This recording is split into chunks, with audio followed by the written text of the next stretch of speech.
너희 속에 있을 곳이 없으므로 나를 죽이려 하는도다. 한 절만 봉독했습니다.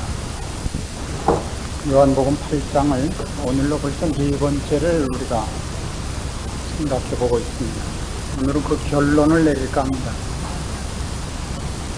가늠하다 현장에서 잡힌 여인을 데리고 와서 예수님을 고소하려던 사건으로부터 사건이 진전되어 예수님께서 이제는 도리어 그를 책잡으려고 하는 사람들의 깊은 곳을 찌르고 있는 장면들을 지난 3주간에 걸쳐서 생각을 했습니다. 많이들 찔리셨으면 하는 마음으로 했는데 찔리셨는지 긁혔는지 확인할 방법이 없습니다. 오늘 결론을 하면서 우리가 썼던 가면들이 어떤 것이었고 해결하지 못한 부분들이 어떤 것인지 확인되었으면 참 좋겠다는 생각을 가집니다. 전체적인 그 결과를 다시 한번 해놓고 오늘 우리가 목표로 하고 있는 초점을 제대로 추적해 보고 싶습니다. 예수님에게 가지고 온 시험거리는 이것이었습니다. 법대로 할 것인가 사랑으로 할 것인가. 법대로 하자 그래도 사랑이 저촉이 되고 사랑으로 하자 그러면 의의가 저촉이 되는 문제를 가지고 와서 문제는 그 문제를 어떻게 풀 수 있느냐를 해답을 얻기 위해서 온 것이 아니라 어떻게 해서든지 예수님을 책잡기 위해서 이 문제를 갖고 왔었습니다. 그러나 예수님께서 그 문제로 책잡히시지도 않았고 오히려 그 문제를 갖고 온 사람들에게 그들이 어떤 상황 속에 있고 그들이 누구인가 하는 것을 확인하는 작업으로 사건은 의외의 방향으로 진전하게 되었습니다. 우리가 잘 아는 대로 이 말씀이 이 사건이 끝나고 난 다음에 이어나오는 12절 말씀 보시면 예수께서도 일러 가라사대 나는 세상의 빛이니 나를 따르는 자는 어두움에 다니지 아니하고 생명의 빛을 얻으리라 하는 선언을 하십니다. 예수를 쫓지 않는 자들은 말하자면 어두움에 다닌다는 얘기죠. 지금 예수님의 반대편에 있는 사람들이 다 어두움에 있다는 얘기를 합니다. 그들은 죄와 선을 선택해서 가지는 것이 아니라 죄밖에 지을 수 없다는 얘기를 이제 32절에 오면 합니다. 진리를 알더니 진리가 너희를 자유케 하리라. 34절에 보면 진실로 너희에게 이르노니 죄를 범하는 자마다 죄의 종이라. 너희는 너희 아비 마귀로부터 난 자니라. 너희는 죄가 그 본질이고 그것 외에 할 수 없는 자들이니라 라는 지적으로 가고 있습니다. 우리가 기억해야 할 것은 이겁니다. 요한복음의 전체 기록의 목표가 무엇인가 하는 것을 언제나 놓지 않고 봐야만 발견하는 것인데 예수님께서 이런 지적을 한다고 해서 상대방들이 그 말로 자기들이 누구이며 어떻게 해야 되는가를 알아들으리라고 생각하지 말아달라는 사실입니다. 오늘 우리가 보려고 하는 것은 이러한 사실에도 불구하고 그들이 어떠한 반응을 보였으며 그리고 그렇게 반응을 보이게 되는 이유가 무엇이며 우리는 오늘날 그런 실수를 하지 않는가 하는 점검이 필요하다는 말씀입니다. 예수님을 책잡으려고 하던 문제에서 그들은 예수님을 책잡을 수 없었고 그들이 오히려 책을 잡혔습니다. 가장 굵은 사건의 핵심은 이것이었습니다. 너희 중에 죄 없는 자가 먼저 돌로 치라. 그러자 어린아이부터 시작해서 나이 많은 사람까지 하나씩 다 나가버렸다고 되어 있습니다. 예수님께서는 그를 죄 없다고 아니하셨습니다. 결론은 이렇게 내었죠. 나도 너를 정죄하지 아니한다. 그 말 속에는 그가 죄인이라는 것을 그가 간과하고 있다는 뜻은 아닙니다. 죄를 그냥 없었던 걸로 해준다는 뜻은 아닙니다. 나도 너를 정죄하지 아니한다. 그것을 무엇을 근거로 할 수 있었는가 하는 얘기를 우리가 여러 시간에 걸쳐서 했었습니다. 그러고 보니까 요한복음 우리가 4번만 한 게 아니군요, 지금. 그러니까 아마 6번째쯤 되는 것 같습니다. 요한복음 8장이. 자, 그 문제를 그 다음 이어가는 과정에서 재미있는 것이 이겁니다. 너희는 너희 아비가 죄고 거짓말장이고 살인한 자이기 때문에 너희도 거짓말장이고 살인밖에 할 줄 모른다. 이는 원래 뿌리가 그렇고 종족이 그렇다는 얘기를 합니다. 그래서 그들과 다른 차이를 예수님은 이렇게 지적을 합니다. 29절 보시면 나를 보내신 이가 나와 함께 하시도다. 내가 항상 그의 기뻐하시는 일을 행함으로 나를 혼자 두지 아니하셨느니라.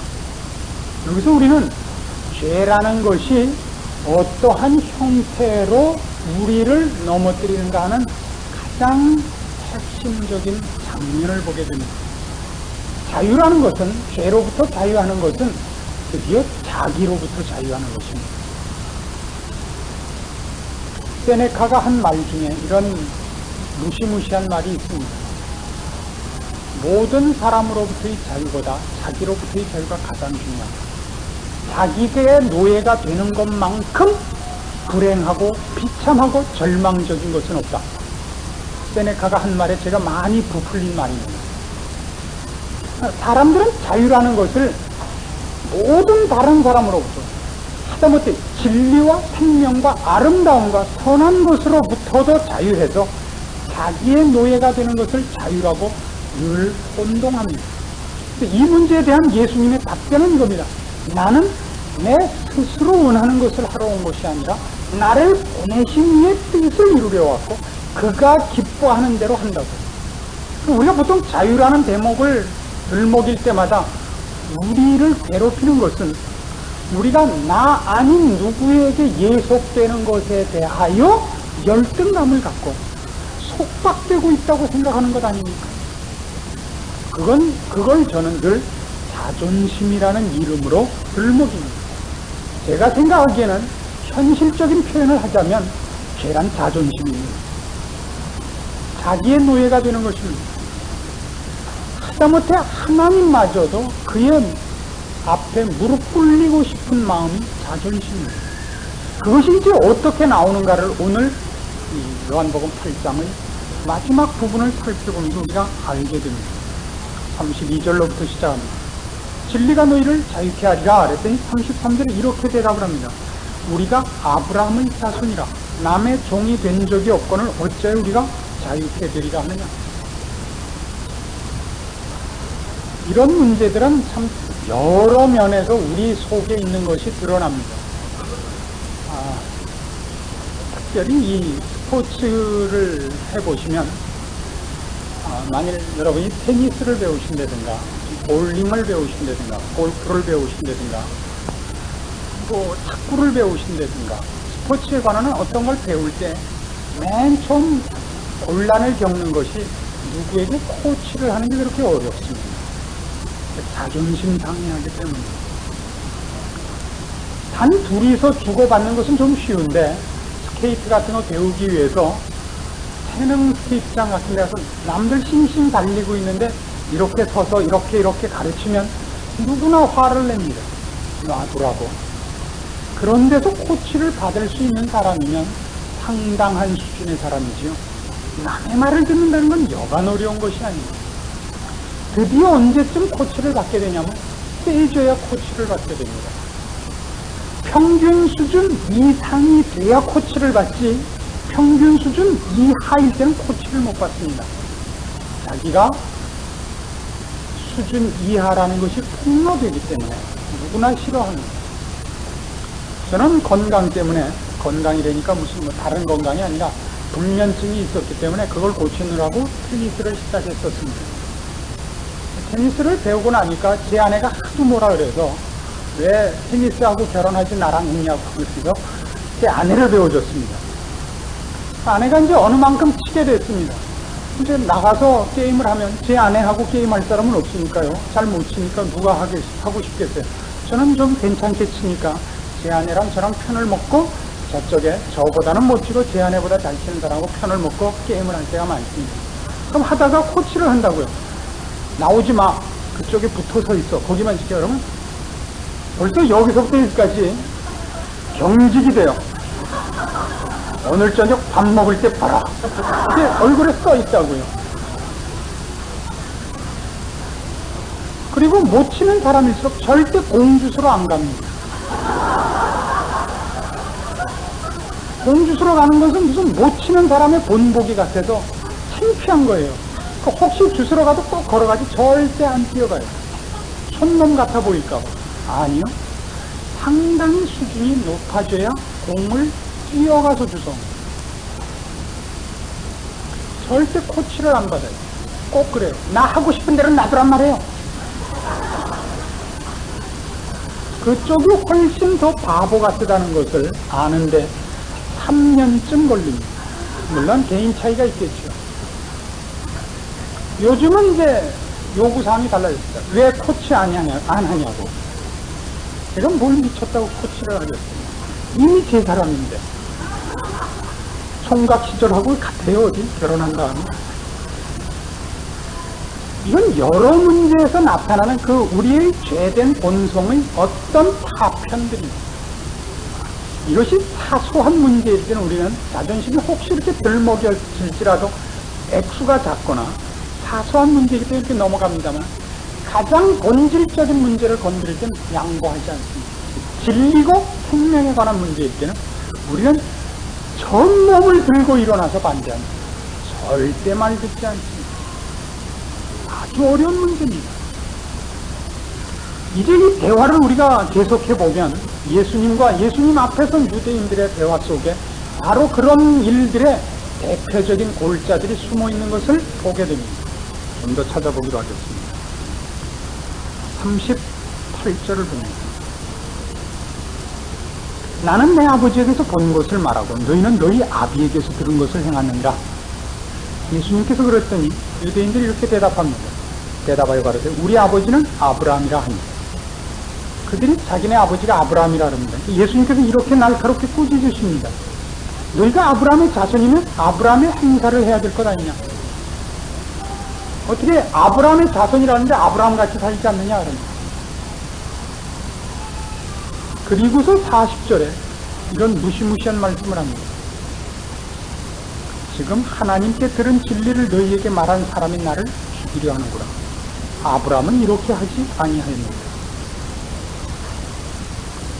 너희는 너희 아비의 행사를 하는도다. 너희는 다른 아버지를 갖고 있다니까 대답합니다. 우리가 음란한 데서 나지 아니하였고 아버지는 한 분뿐이시니 곧 하나님이십니다. 온갖 좋은 단어가 다 등장한 걸 기억하셔야 됩니다. 그들의 육신의 아버지는 아브라함이고 영의 아버지는 하나님이십니다. 잘 생각해 보십시오. 이 싸움의 골자는 이겁니다. 누가 진리입니까? 지금 유대인과 예수님 사이에. 우린 정답을 알고 있으니까 참 좋습니다. 예수님이 진리입니다. 진리를 죄인과 논하자. 이게 재밌어요. 진리와 생명을 죄인과 논하자. 죄인들이 진리에 진리된 것을 추적하지 않으라는 사실입니다. 죄인들은 끝없이 자기를 보호하고 자기 변명을 하고 다른 사람의 도움이 필요하다는 것을 거부합니다. 어떤 한이 있어도죠. 어떤 대가를 치르더라도 무슨 대가를 치르더라도 그렇게 할 것 같습니다. 하나님을 틀렸다고 하는 한이 있어도 한 걸음 더 나와서 예수 그리스도를 죽이는 한이 있어도 그들이 틀렸다는 것을 인정하지 않는다는 사실을 기억해 주십시오. 이 사건은 끝에 이렇게 결론이 됩니다. 59절 보시면 이 싸움이 계속되다가 이 대화가 나중에 할 말이 없어지니까 저희가 돌을 들어 치려하거늘 예수께서 숨어 성전에서 나가십니다. 이걸 이 당시에 있었던 사건 하나만으로 정지시키셔서는 안 됩니다. 오늘 우리가 이 사람들보다 결단코 한 걸음도 더 낫지 않습니다. 우리가 다른 것이 있다면 우리는 정답을 알고 있는 것입니다. 예수님이 옳다는 걸 알고 있었고 이 시대에 이 사건에 등장했던 사람들은 예수님이 옳다는 걸 알지 못하는 해답을 모르는 상황에서 이 싸움을 했을 뿐입니다. 그러나 같은 것은 뭐가 있냐면 우린 정답을 아는데도 이 사람들이 예수님에 대하여 갖고 있었던 적대감, 자기 보호 본능이 우리에게 본능으로서 유산으로서 남아있다는 사실입니다. 이것이 어렵습니다. 예수를 믿고 신앙생활을 하는 데 있어서 가장 어려운 것이 뭐냐면 떳떳한 감정입니다. 오늘 우리 성가대가 성가를 괜찮은 거라서 제가 경고를 하나. 성가대원들이 어느 때 가장 행복하냐 하면 좀 엉기실 때가 좋습니다.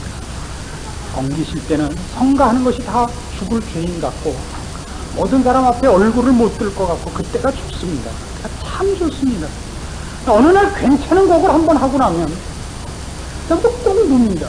우리는 우리 할 일을 했는데 누군가는 자기 할 일을 안 하더라는 걸로 내가 내 일을 하고 있다는 것을 반증을 해냅니다.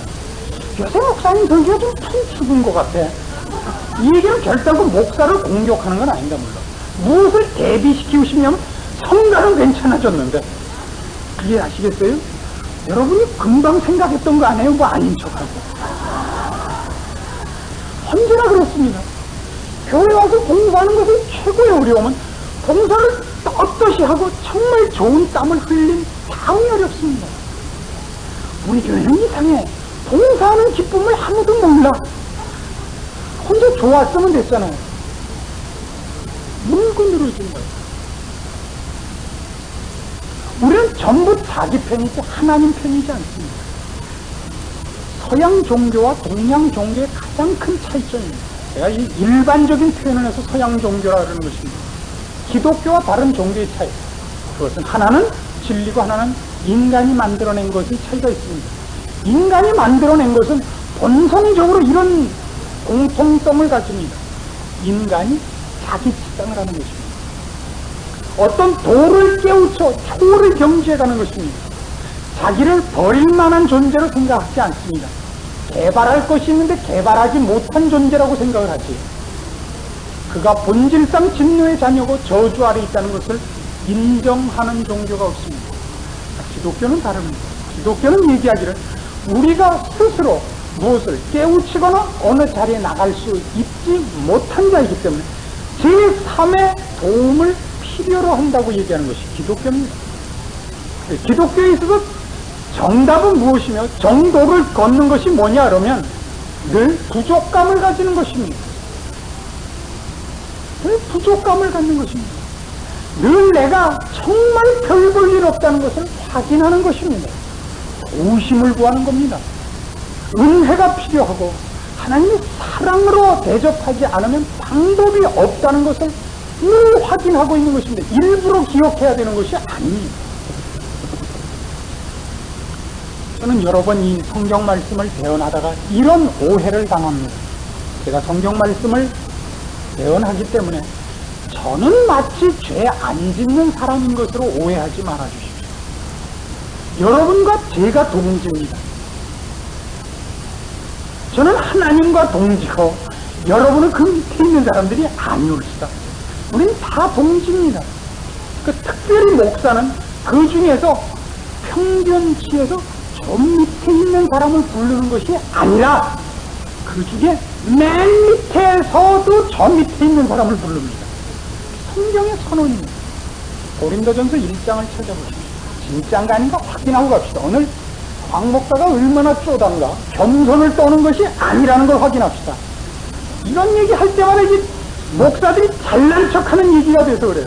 잘난 척이 사실이에요. 그쵸? 주전도사님. 자, 전도사들은 잘 몰라요. 고개를 조금 끄덕이는데 이제 목사도 해보십시오. 저 고개가 땅에 닿다 올라왔다 그래요.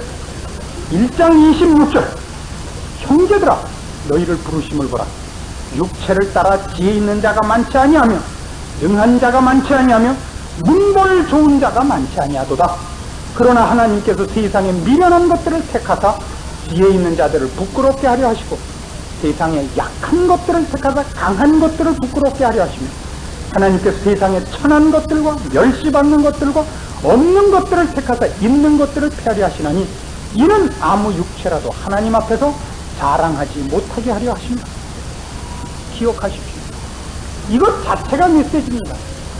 여러분 혹시 어디 가셔서 목사가 똑똑하거나 무슨 박사거든 그 교회 나가지 마십시오. 그건 가장 확실한 증거입니다. 전 박사가 아닙니다. 이것만큼 기분 좋은 게 없습니다.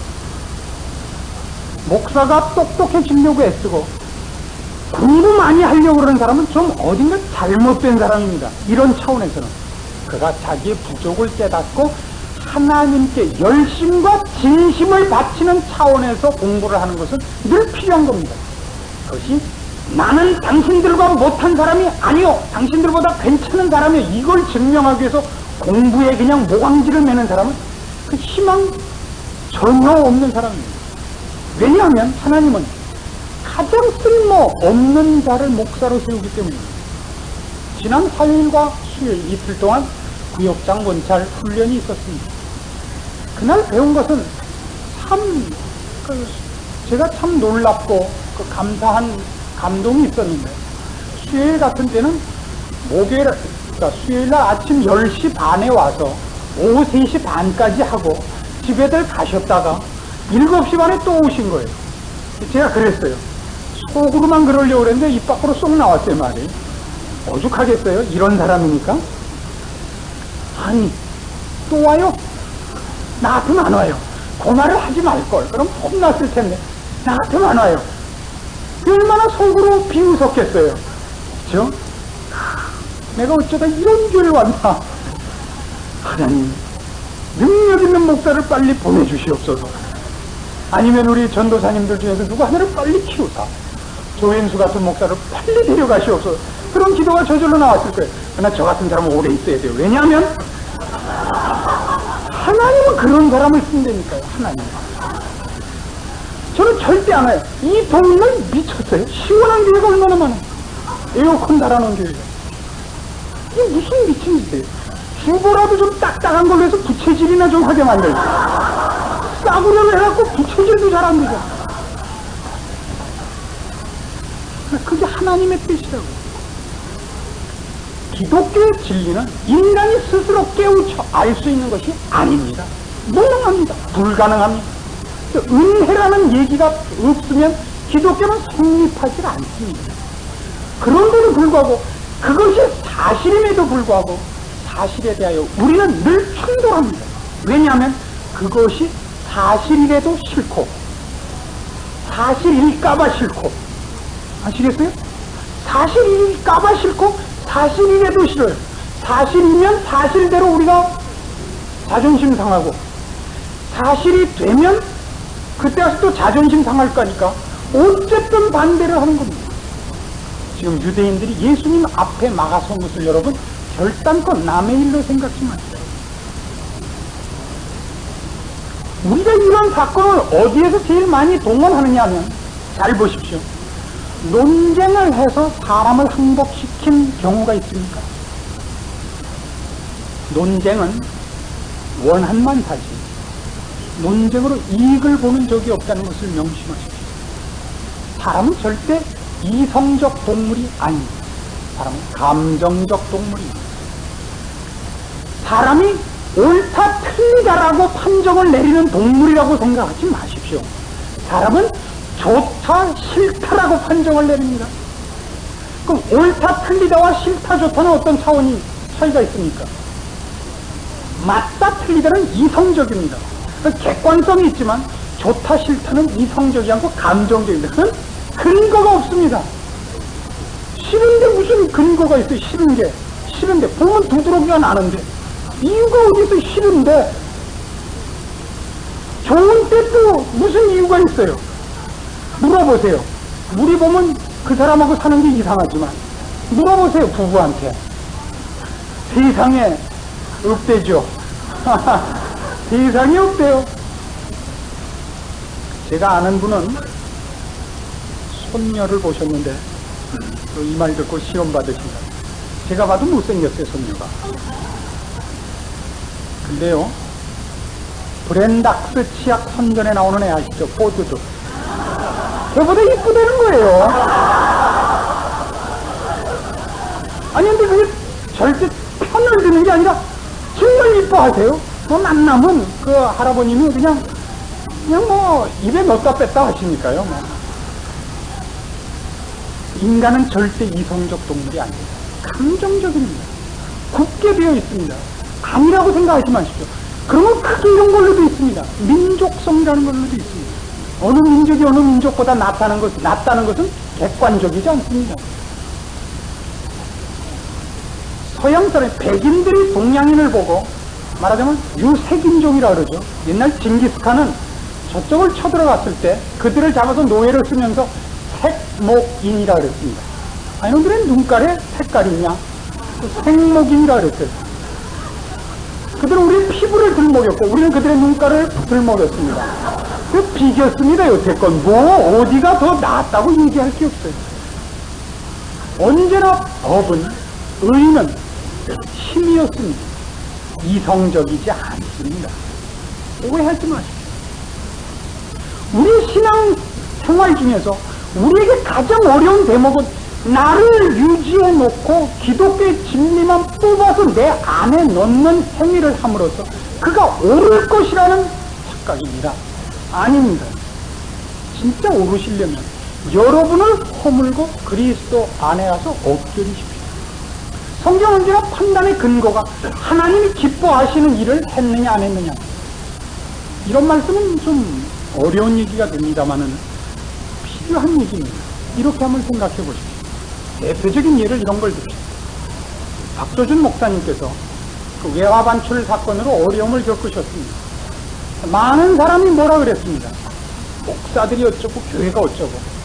근데 얼마 후에 풀려나셔서 저쪽 논현동 있는데, 논현동인가 청담동 있는데인가 거기에 갈보리 교회를 세우셨습니다.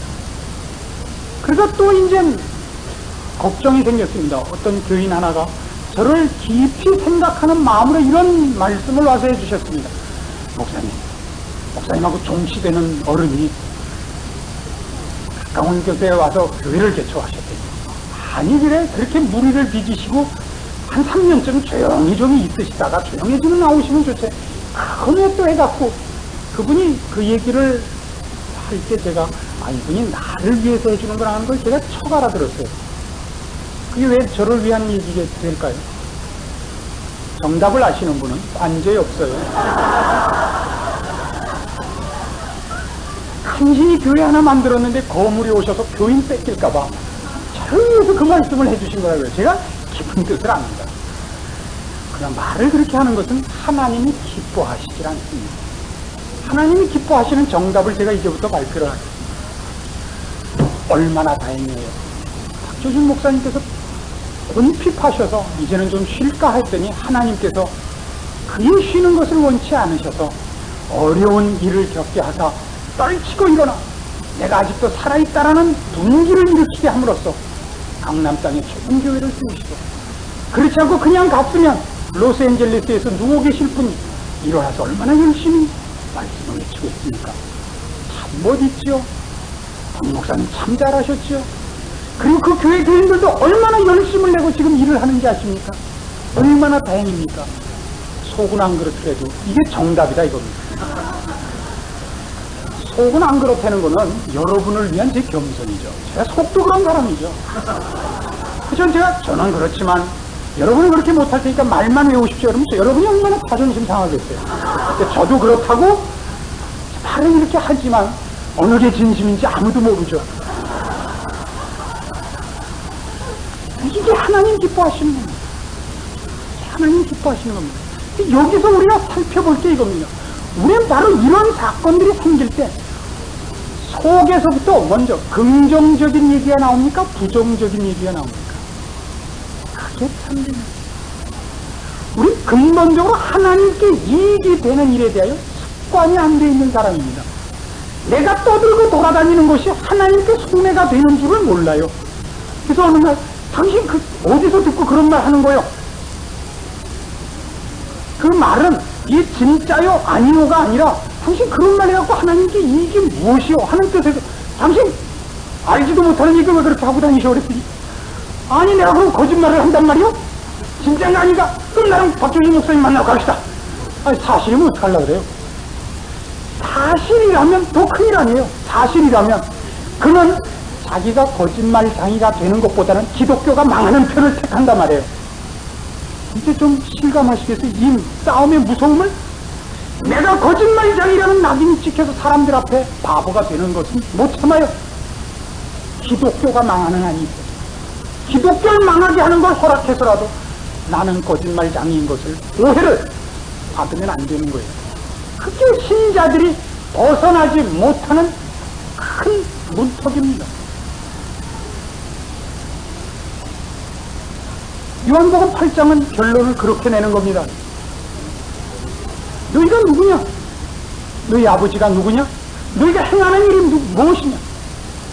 너희가 어찌하여 아브라함이 너희의 조상이라고 하고 하나님이 너희의 아버지라고 하면서 어째 그가 보내신 이가 얘기를 하는 걸 거부하느냐? 너희가 내 말을 듣지 않고 내 편이 아니라는 것을 가장 확실하게 증명할 수 있는 것이 있는데, 너희가 너희를 변호하고 너희를 보호하기 위하여 나를 죽이고 있다는 사실을 살펴보라. 그들이 그랬어요. 사실이거든요. 예수님을 죽이려고 처음부터 사건을 들고 온 거 아니에요. 살려보낼까요? 죽일까요? 예수님을 찾잡으려고 갖고 왔던 문제거든요. 꼼짝 못하고 지금 당한 겁니다. 너희가 어찌하여 나를 죽이려고 하느냐. 꼼짝 못하게 됐어요. 그렇다고 항복한 줄 아십니까? 기가 막히게 빠져나갔습니다. 48절.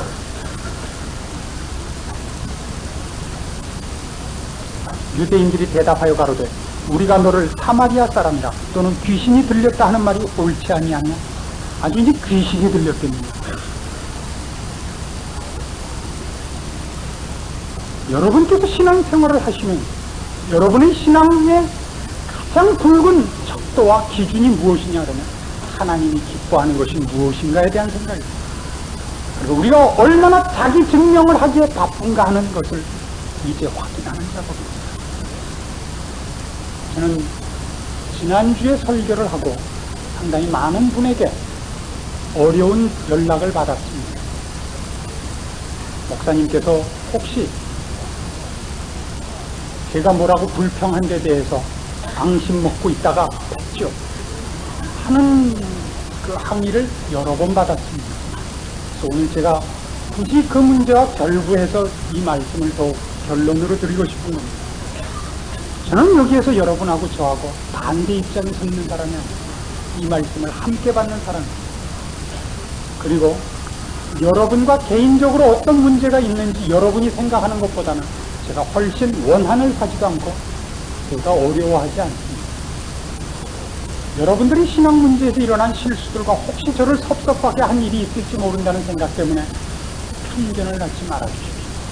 제가 모두가 들어도 괜찮을 얘기를 하나 예로 들어드리겠습니다. 제가 언젠가 설교를 하다 이렇게 한 적이 있습니다. 나이 든 것을 제가 참 좋아합니다. 인간은 역시 연령과 비례해서 이해력이 생긴다고 저는 생각을 합니다. 장로는 적어도 50는 넘어야겠습니다. 근데 여기에 누가 앉아 계셨냐면 최명 장로님이 앉아 계셨는데 최 장로님이 50이 안 되셨어요. 일주일 내내 고민하셨대요. 아이고 내가 목사님한테 무슨 섭섭한 일을 해드렸길래 목사님께 설교를 하다 말고 또 쉰 얘기를 하셨을까. 아주 어려우셨답니다. 내가 뭘 잘못했는가. 그러다가 문득 그 생각이 떠오르셨대요. 아 참 이게 일반론이었지 나를 개인적으로 공격하려고 한 게 아니었지 정말. 그 얘기를 하고 나서 그렇게 많이 자유함을 얻으셨다 그럽니다. 다들 이렇게 오해를 하는구나 하고 이해하시겠습니까? 그러나 우리가 이 오해 문제만 벗어나면 그 다음에 할 문제가 있습니다. 바로 이 싸움입니다. 여러분이 설교를 들으시고 설교의 찔림을 받을 때 혹시 이런 생각이 들지 않는가 생각해 보십시오. 저 목사가 왜 그러나? 저 사람이 왜 나를 못 잡아먹어서 저러나? 저 사람 하는 말은 관두고 난 저 사람 인상이 싫어. 저 사람 너무 꽥꽥거려. 내가 우리 마누라 따라서 할 수 없이 왔지만 목사는 저래서는 안 돼 라는 개인적인 악감정이 생기시거든요. 그것이 제 매너 탓인가 하는 것이 하나인 것과 보다 크게 여러분이 어떤 죄성을 찔리는 것이 아닌가에 대해서 꼭 생각하셔야 됩니다. 여러분이 저를 귀신 들렸다고 얘기할 수 있습니다. 아시겠습니까? 오늘날 교회가 책임져야 하는 일 중에서 회피하고 있는 가장 큰 싸움이 뭐냐 그러면 인간이 어떤 죄의 덩어리인가를 찌르지 않고 지나가고 있어서 세상적인 용어로 간땡이가 긴 신자들을 많이 만들어 놨습니다. 죄에 대한 지적이 개인적인 원한과 사적인 싸움이 되는 분위기가 되었고, 모두가 축복을 얘기하고 잘 된다는 얘기라고 낙관적인 무드만 해놨습니다. 아닙니다. 성경은 훨씬 아픈 얘기를 하고 있는 것입니다. 여러분 속에 썩어가고 있는 어떤 부위를 잘라내야 되는 얘기를 하고 있습니다. 잘라내십시오. 주사를 아프지 않게 맞는 방법이 없고, 수술을 아프지 않게 하는 방법이 없습니다. 쓰지 않은 약이 없고, 듣기 싫은 충고들 뿐인 것입니다. 우리는 여기에 대하여 우리의 죄성이 진리와 생명에 대해 거부를 하고 있다는 것을 아셔야 됩니다.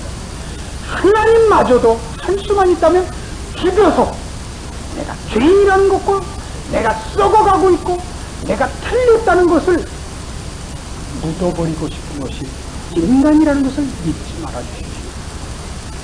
돌아오십시오. 거기서 벗어나셔야 됩니다. 여러분은 예수 그리스도의 값진 피로 거기서부터 끌려 나온 사람들입니다.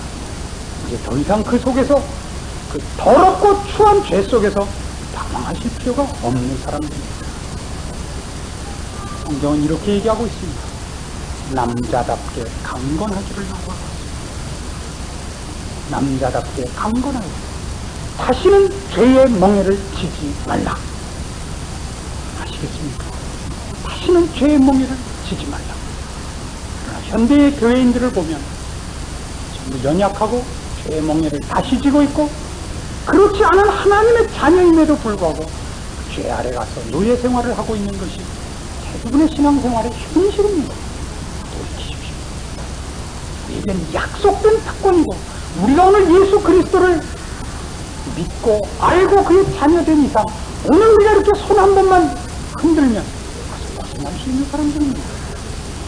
죄가 우리를 주관하지 못하는 자들입니다. 그 속에서 신음하고 교묘한 사술에 속아서 스스로가 주인이 되어 하나님 앞에 칼을 들고 있습니다. 꺾으십시오. 칼을 꺾고 무릎을 꺾고 여러분의 곧은 목을 꺾고 회개와 긍휼을 구하는 기도와 자비를 구하는 기도가 여러분에게 있기를 원합니다. 그래서만 생겨나는 평안과 만족과 하나님 안에서의 평화를 느끼십시오. 기도하십시오. 하나님 아버지의 은혜를 감사합니다. 우리를 죄의 사슬에서 구원하셨습니다. 죄의 멍에를 벗기셨습니다. 하나님을 봉사하게 하셨고 우리 입술에 찬송을 두셨습니다. 그러나 우리는 다 연약하여 어리석기 짝이 없어 다시 토했던 것을 먹고 벗어 던졌던 멍에를 스스로 지고 신음하며 그것이 자유라고 외치고 더럽고 더러운 죄악 속에서 뒹굴며 그것이 편하다고 외치고 있습니다. 우리의 눈을 밝히사 우리가 벌거벗은 것을 알게 하옵시고 우리의 마음을 주께서 굳게 하사 우리가 종되었던 사슬에서 예수 그리스도의 피로 값주고 풀려난 자인 줄 아는 믿음을 갖고 담대하게 그 사슬을 끊고 주 앞에 우리를 봉사케 하시옵소서. 다시는 죄의 멍에를 지지 말고 우리를 산제사로 주 앞에 드릴 줄 알게 하옵시고 우리의 생애를 더 이상 악한 열매를 맺는 곳에 주지 않게 하여 주시옵소서. 우리를 주 앞에 의의 병기로 드려 아름다운 열매를 맺으며 주의 나라와 복음과 그 축복된 말씀을 위하여 증거가 되고 간증이 되고 생명의 열매를 맺는 자리에 늘 서도록 간섭받도록 축복하시옵소서. 예수님의 이름으로 기도합니다. 아멘.